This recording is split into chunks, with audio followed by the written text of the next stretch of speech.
question de la santé, il y a un homme public, ils ont soumis un débat pour discuter comment ils ont empoisonné, nani empoisonné qui est au côté de la spéculation. En toute responsabilité, l'information que vous avez besoin autour de la rumeur sur les alaks qui vrai ou faux pour délivrer une version officielle. Mais le chef de l'État, il y a un collaborateur, il y a un député.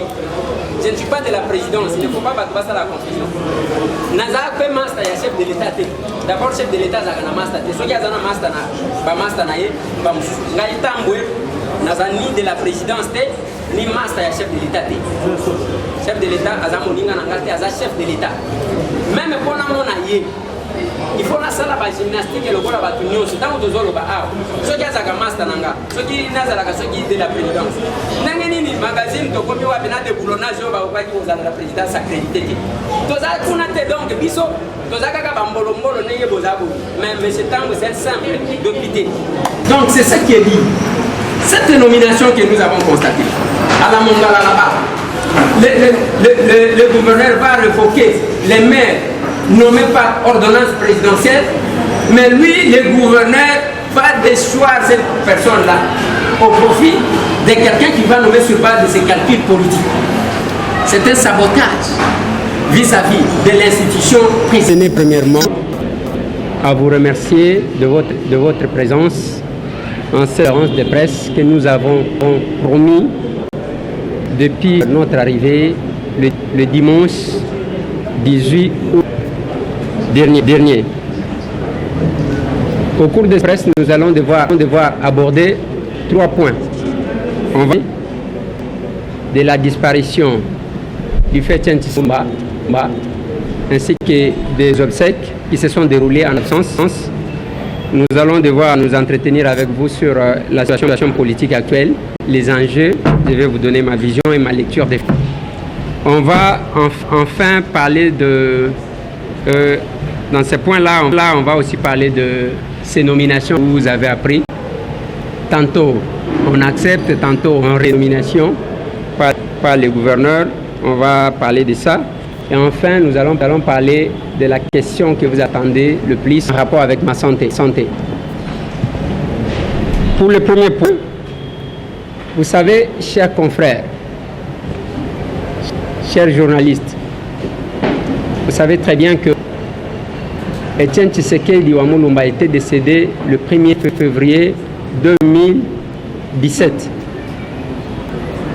Lorsque la nouvelle est tombée, j'ai tenu le peu qui s'était déplacé pour Bruxelles à nos frais.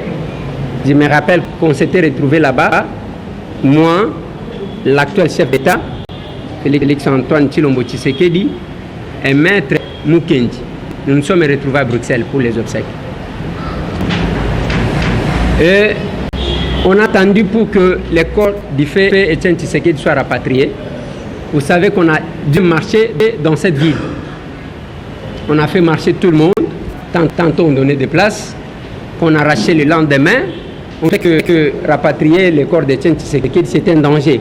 Et que ça pouvait précipiter le départ de M. Joseph Kabila à l'époque. Et nous avons compris que le destin avait prévu autre chose.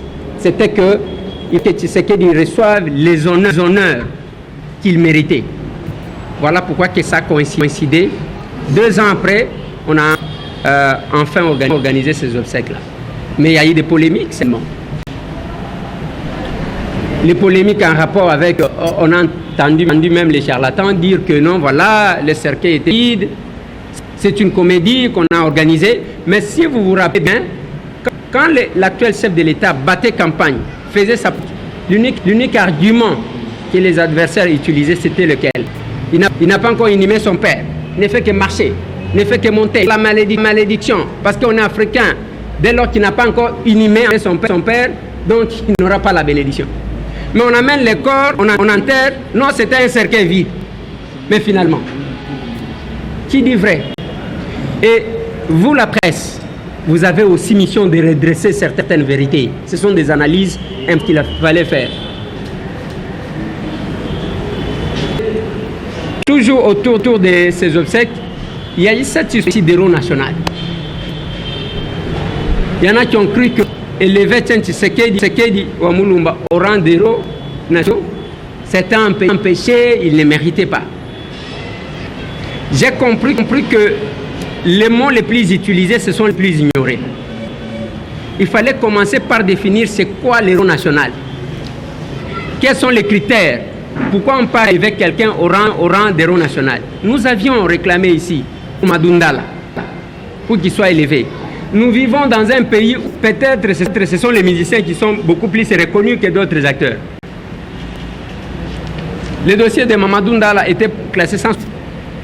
On a attendu. Mais si vous revenez ici, dans la vie de ça, presque toutes les avenues deviendront les avenues des musiciens. Avenue Kabasele, avenue je ne sais pas qui, avenue où c'est là. Donc là, c'est facile. Mais pour les acteurs politiques, ça devient un problème. Je ne sais pas qui pouvait douter du bas de Tien Tshisekedi ou Mulumba. Si aujourd'hui nous portons des cravates, on doit les reconnaître.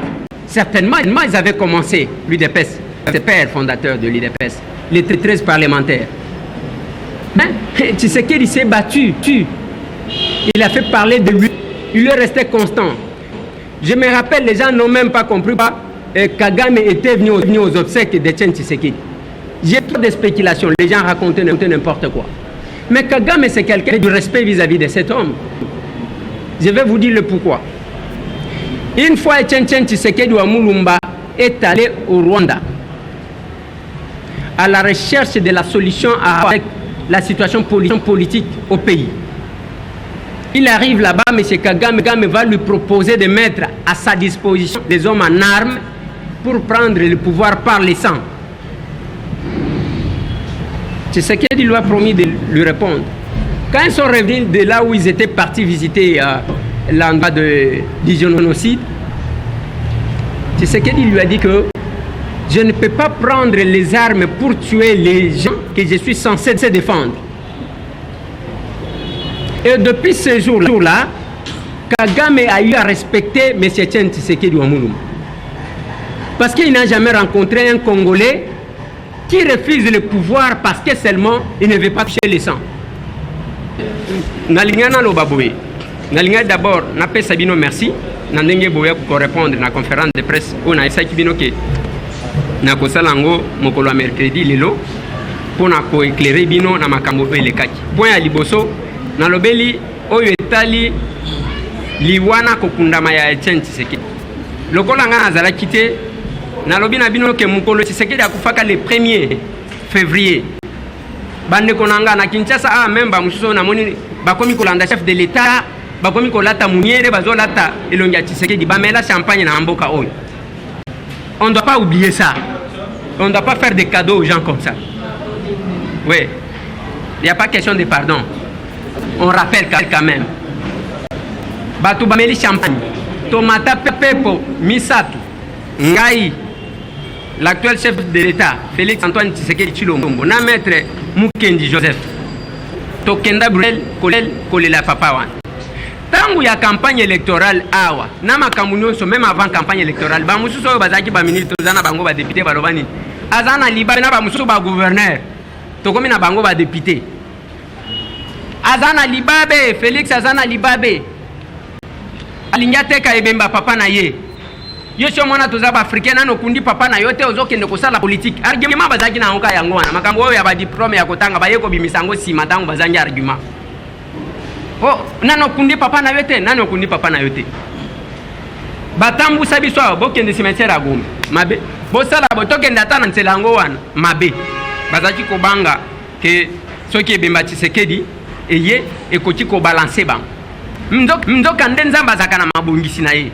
Alinga kinde Tshisekedi azwa ba honneur ya kokundama ndenga zwaki wana. Na bandoki, na banani, na bantoro bayaki wana, metozaki kotala bango tala bilonja mawa mawa. Et j'ai été surpris par tout le monde qui balati et l'ongia Tshisekedi. Je me suis dit, mais heureusement, Tshisekedi a envoyé mon avant Koufa, salir là qui sont rassemblement. Sinon, ce qui est à la cam, mille mondengue biso africain tous à la. Belinga qui beli sabatu, malade à mutema. Quand place l'ongina yo, tchewana, à cacher ma moussalaye, à côté lion à mutema. Mais tant que je suis bakundi Tshisekedi, boyo argument mususu bazo bimis. baye ko bimisa argument mususu yake te bomoni cercueil wana ezaki mabanga ebe mbachakedi ezalaki na kati te. Est-ce que bozo comprend? Si c'est que dit Félix azaki na libabe parce que na ko papa na yete baya na ebe me bakunda o ebe me cercueil wana ezalaki popolele basi bakunda ka yekala. Maintenant qui dit vrai? Tout le monde a un montage ndenge salema mais ça nous étonne les autres la biso mabe. Yango na lobi na bino bamoni Kagame bango wana Kagame maye bomoni ils ont fait problème balukaka ba problème mike mais bande konanga totala aka mongo ba Rwanda o bolobaka ngana seka kabino bo sanga mukolo moko ba Rwanda ba kota na mboka o sanke bino moko bango lokoso ya pouvoir ozala kanango yango mutu salisaka makambo wana. Je vais vous donner un exemple. Tshisekedi soki bomoni Kagame yaki Tshisekedi akenda Rwanda pour la solution ya makambu na mboka. Parce que vous devez retenir une chose. Ce qui a fait le bakota kana pété, c'est grâce à l'UDPS. Si moi on a basala c'est parce que UDPS c'est le bisaka Mobutu. Alors tant que comme kuna alobi on a zo pesa yo manduki, nazo pesa yo basoda, tozwa batu, comme ça yo zo bokonzi. Tshisekedi atalié. Alobi nazo manduki na boma ba oyo nazo bundela. Ngai pouvoir a modèle wana kozwa kate. Mbala liboso Kagame amona Congolais azoboya pouvoir na lokoso parce que ba Congolais belé ba lingaka apo mata bande ko na ye. Yango nazotuna bande ko na bisa. Na lobi bazoboma batu na est. Est-ce que boko ebisanga baluba combien ba kekuna kobom? Boko ebisanga bangala combien ba kekuna kobom? On est en train de vous mentir kaka bino na bino wana bazui oyo ba tout ici bino mutu. Pour que bobo manabino na bino alors c'est nous qui sommes perdants. Ngale mutu nazolo ba aw. Est-ce que nazata mbwe Tshisekedi c'est mon père. Mais je dois reconnaître que mon père n'a pas fait ce que Tshisekedi wa Mulumba fait. Ce n'est pas un péché. Il faut tout reconnaître. C'est que héros national oyo ba élevé nani Tshisekedi. Oyo ba chacha batu aw. D'ailleurs place ba chachi enga na za compte. Changa na lingaji basalela basala ta officiel titre exceptionnel ya mutu wana parce que c'est lui qui a fait que le loba tout bomoni bazali ko yembela Kabila. Ils sont passés par l'école de Tshisekedi wa Mulu.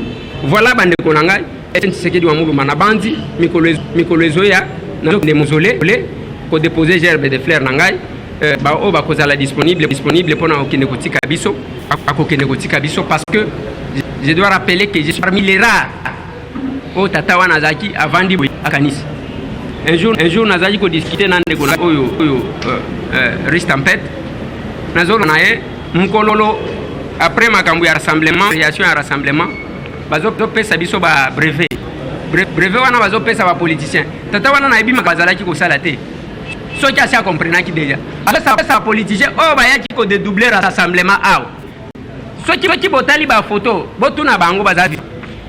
Est-ce que honorable président ndenge bobe awa namboka batu bazaba président est-ce que kola kisanga ya mukolo ba pesa saka yo brevet de participation et pas Tshisekedi so ya zo pesa azo kanga on ne comprenait pas nzoka ne azo pesa na mutrema azo pesa ba traître azo pesa ba traître ba ye awa ba luchi ko boma rassemblement mais siko yangu azo pesa biso nazo lo banande ko nanga photo nanga ezawa tata wana sali sourire moko na rubi voilà kamango yangu ina kota clandestinité pour nani interview na ya Afrique du Sud boyebi nenge salema za quand même babiso tozwa quand même honneur tant que vous pas Sassou j'étais le seul qui a été sélectionné je ne pouvais pas manquer à ces obsèques là et je dois m'incliner wana il faut retenir en et belo ba komi ba Tshisekedi même ba komi na chef de l'état bazolata c'est parce que bazoluka ba poste mais kala nyonso oyo bozalaki wapi c'est ça le problème.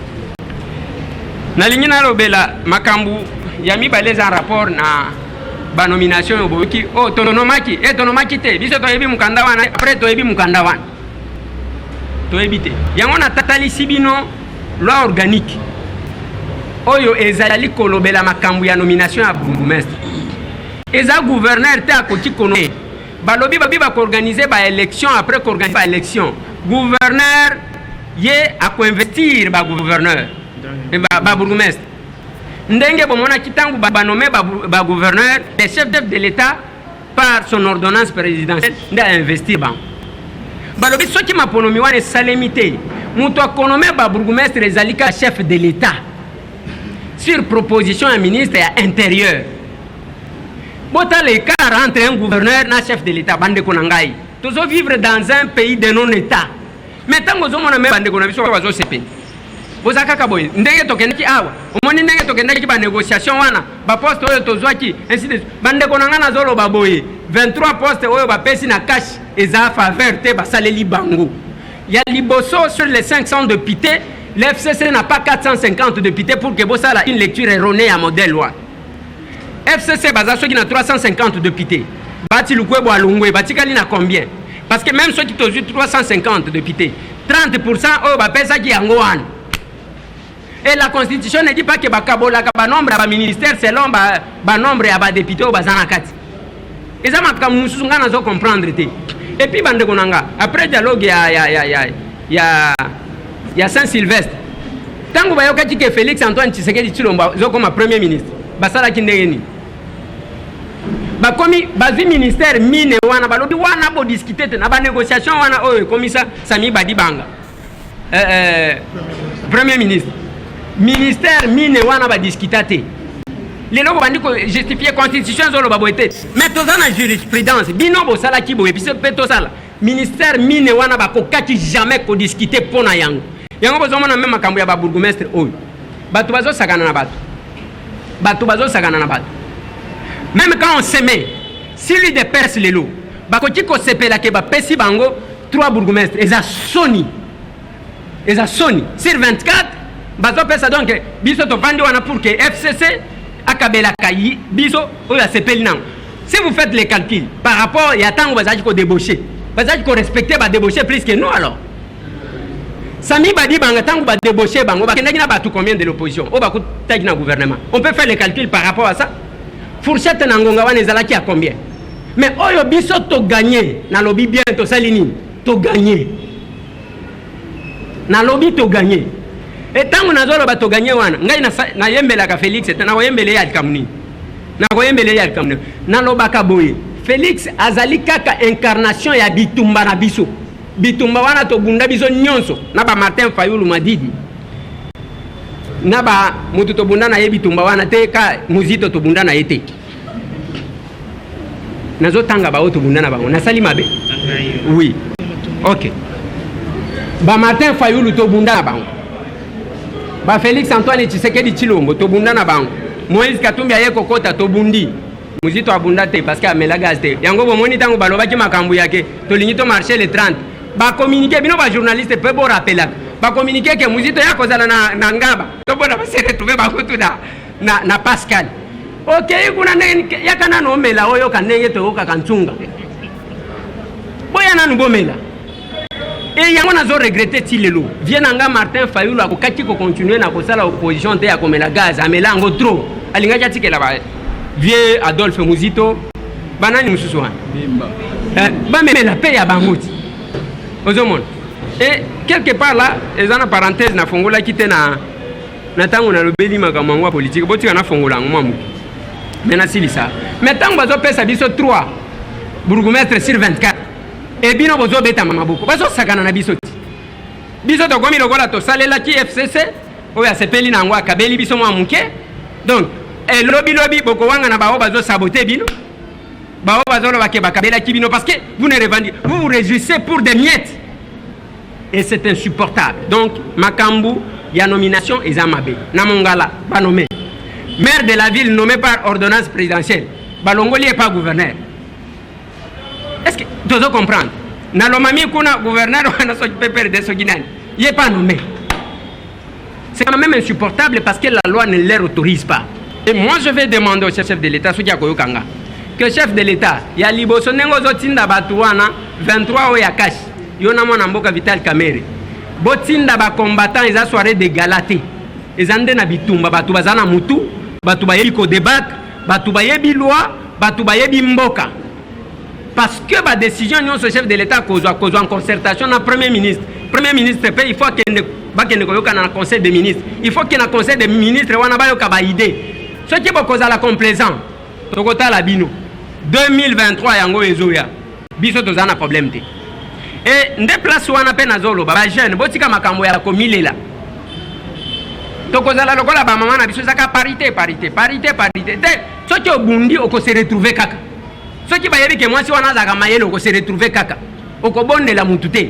C'est la même chose na ba jeune botika biso ba jeune mais yo jeune ozola kisanini yo jeune yo wana o fait pantalon yo lataka ti lelo lataka pantalon loko na yo na ba musicien bazo yeba te ozandengwana mais il faut ba jeune ba se retrouver non na mboka oyo nzamba sala makambu RDC nzamba linyam abimisi président ya liboso mukolo ya mibale Mobutu mwana muke ya misatu mzee mukolo ya mine Joseph Kabila mwana 29 ans kati entre bakolo na bana siko bozolela nini bino bana mibale bozwa siko mibale wana bozwa bino nde bojera siko malamu koleka batu nyonso. Je pense que les têtes doivent fonctionner. Nalingi nasukisa je pense wana. Oui, nalingi nasukisa wana natika. Peut-être que vous allez poser quelques questions. Maintenant, la question en rapport avec ma santé. Oui. Oui, question beaucoup tout après. La question en rapport avec ma santé. Wana nazoti que la avocat Nangai, maître Toussaint Alonga, que vous connaissez, Azalaki, député national, pas n'importe quel député. Vous voyez quand même que Toussaint Alonga a fait parler de lui dans cet hémicycle-là. Ce qui peut peuple n'a raconté que il pouvait être parmi les meilleurs à Kinshasa. Donc, c'est lui mon avocat. Oyakoye Bisabino en rapport avec la question de ma santé. Merci. Je voudrais vous remercier, honorable, de bien vouloir m'associer dans votre conférence de presse. Je voudrais ici, au nom de l'honorable Eliezer Tamboué, prendre la parole en ma qualité de son avocat conseil. Et toutes les gesticulations oratoires, rumeurs répandues à travers la ville de Kinshasa et même de la République démocratique du Congo sur la situation de la santé de mon client. Je voudrais ici, sur son autorisation personnelle, vous dire l'essentiel.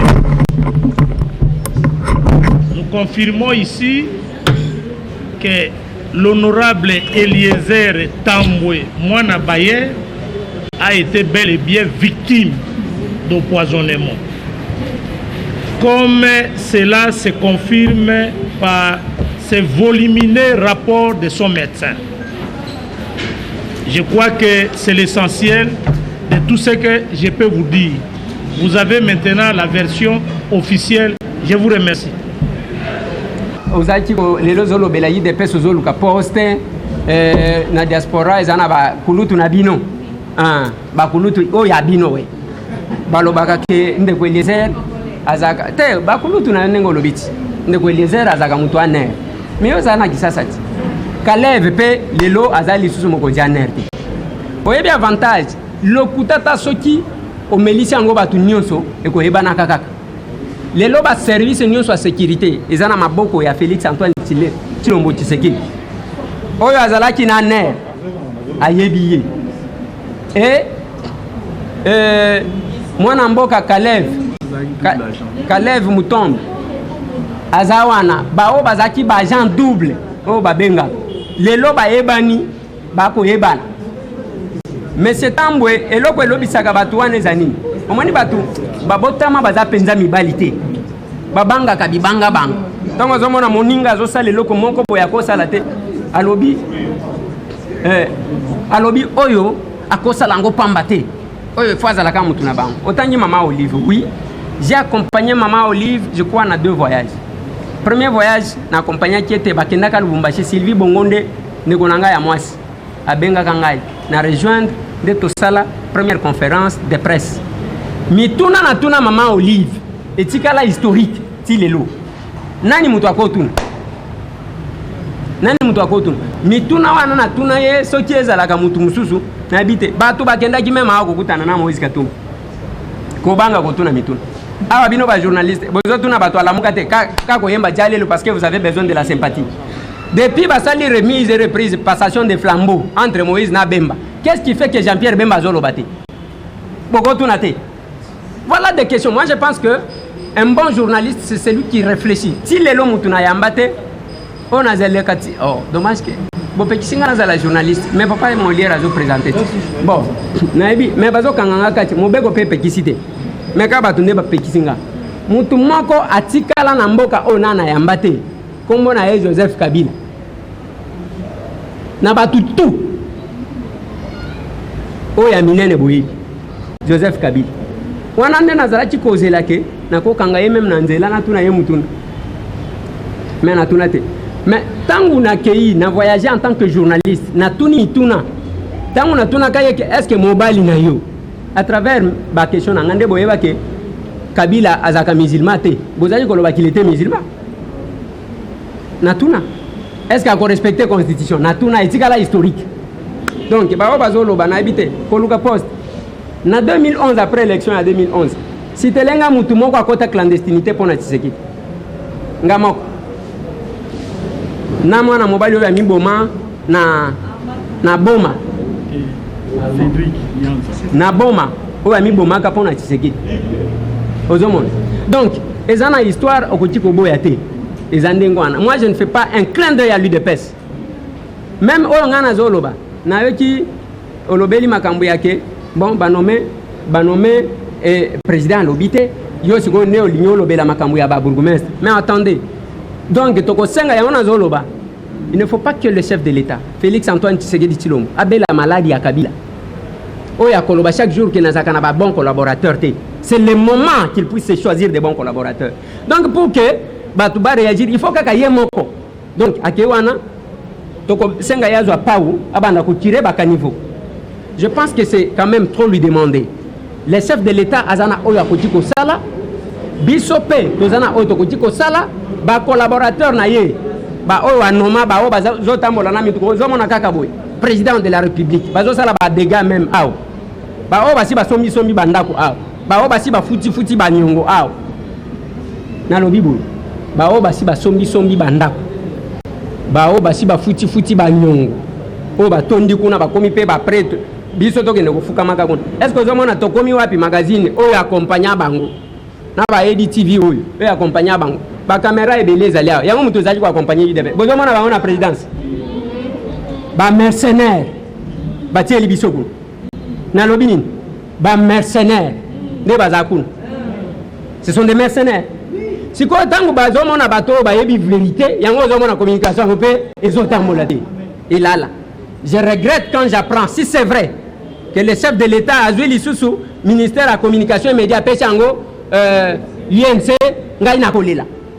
Parce que communication ya chef de l'État c'est l'UNC azo chapeauté bien sûr presse présidentielle celui de presse avec Abraham mais nous zomi balé et là muto akobo yango pe azate. Pour preuve, le chef n'est pas sécurisé. Chef etikali un jour, c'est la biso. Photo, il y a chef à qui toilette. Parce que le reste, chef même ceux qui a Kwanzi Awa, photos dans les réseaux sociaux. On a besoin de collaborateurs. On nous a infiltrés, on nous a lobaké. Nous sommes infiltrés jusqu'au sommet de l'État. Donc, il va infiltrer Félix Antoine Tshisekedi Tshilombo. Parce que tout ce qu'il fait, c'est sur les réseaux sociaux. C'est ça la communication. Qui dit je sais n'a pas tort. Qui dit je ne sais pas n'a pas tort. À tort qui dit je sais alors qu'il ne sait rien. Donc vous devez savoir ça que on les a foutis et ça yangote. Tant on a zolo bela makamwa yu de pes. Yo kende na limité. Kende okutana na ba combattant. Tuna bango monsieur Tambo Zanan. Donc je ne fais pas un clin d'œil. Et puis avant Kisasa, je suis Mutoyo Akitaka 4 fois sur terrain. Mais l'élu, il y a circonscription la plus difficile, il y a le coup. Oh, bateau belé qui m'a. Parce que oui, au coq est ici comme sous Sokosi. Mais le Kunga c'est compliqué. Le meilleur élu. Donc c'est pour vous dire que Nazolo Bango Pona Koluka Post était. Mais j'ai intérêt de défendre pas Sinabiso parce que Batou Bamela lacrymogène. Combien de caméras que nous avons perdu? Batou combien Bakoufa ba famille a ba victime combien awa? Parce que si les lots la famille de Rossi Mukendi Bazolo. Mais d'autres familles, bazolo bate, cause à la peut-être, bafandi. Mais batumba batunaï de pèse wana na siège. Toyo kaka soni. Mais quand on vous donne 3 postes sur 24, vous beta maboko, ça me révolte ça. Et je ne peux pas accepter ça. Na 23 postes de pèse la faveur. Ils nous ont roulé, les 4 ministères, il ne fallait pas qu'on négocie ça. Ça m'engage, moi, M. Tambou.